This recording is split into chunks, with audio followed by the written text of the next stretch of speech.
বাংলাদেশে জলবায়ু পরিবর্তনের ভবিষ্যৎ প্রভাব নিয়ে নতুন শঙ্কার জানান দিয়েছেন যুক্তরাষ্ট্রের বিখ্যাত ম্যাসাচুসেটস ইনস্টিটিউট অফ টেকনোলজি এমআইটি-এর আর্থ, অ্যাটমসফেয়ারিক এবং প্ল্যানেটারি সায়েন্সের বিভাগের একদল গবেষক।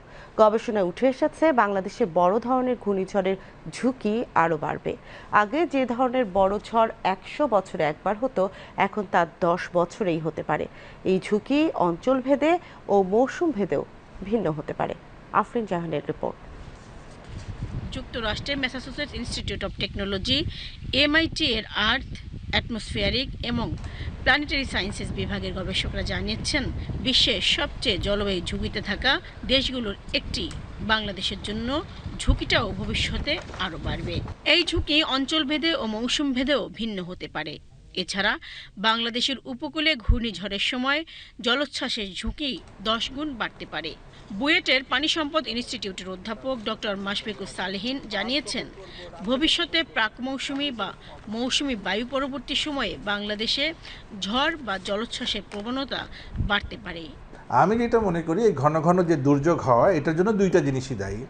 যে মানুষ, আমাদের যে অ্যানথ্রোপোজেনিক যে ইন্টারভেনশনস আমরা যেগুলো করেছি, যেটা বললাম বাদ করেছি, এখন বাদ করলে আপনি মানুষ সেফ ফিল করে, এবং তখন কি হয়, ওই জায়গায় বসতি গড়ে উঠবে, ওই জায়গায় ইকোনমিক ইনফ্রাস্ট্রাকচারগুলো তৈরি হবে, একটা ডেভেলপ করে যাবে, এবং তারা যখন সিকিউর ফিল করবে, তাদের কিন্তু এর ফ্লাড প্রিপেয়ারনেসটা আর নাই। তো বাংলাদেশ ছোট বন্যায় হয়তো ঠেকিয়ে দিয়েছে সব এমব্যাঙ্কমেন্টগুলো, যদি একটা মডারেট বন্যা হয় তাও দেখা যাবে যে ব্রহ্মপুত্রের যে রাইট এমব্যাঙ্কমেন্ট অনেক জায়গায় ভেঙে গেছে।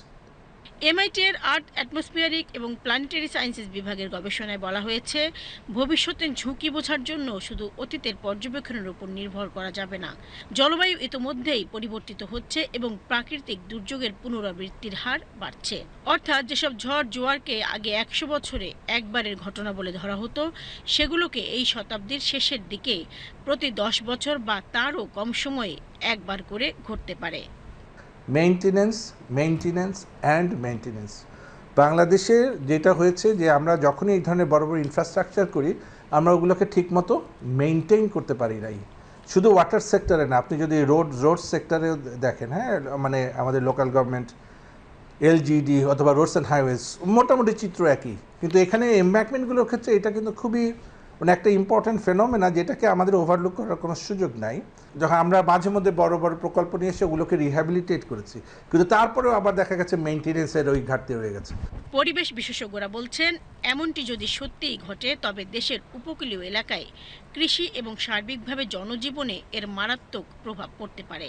গত 5 দশকে আমাদের দুর্যোগের পরিমাণ প্রায় 52% বেড়েছে। প্রতি বছর যে বন্যাটা হয়, এটাও প্রায় 31% বেড়েছে। আর্থকোয়াক বা ল্যান্ডস্লাইড বা এইগুলো কিন্তু বেড়েই যাচ্ছে, এবং দেখবেন যে প্রতি বছরে, আগে যেমন প্রতি 2 থেকে 3 বছরে একটা বড় ঘূর্ণিঝড় হতো, এখন প্রতি বছর হচ্ছে। বাংলাদেশে এখন প্রতি বছর পরিবারগুলো, সরকারের হিসাব, বিবিএস-এর হিসাব, প্রায় $7.5 বিলিয়ন প্রতি বছর খরচ করে পরিবারগুলো এই দুর্যোগের মোকাবেলায়। তো এই টাকাটা তো আমাদের জাতীয় বাজেটে কখনো আমরা দেখি না।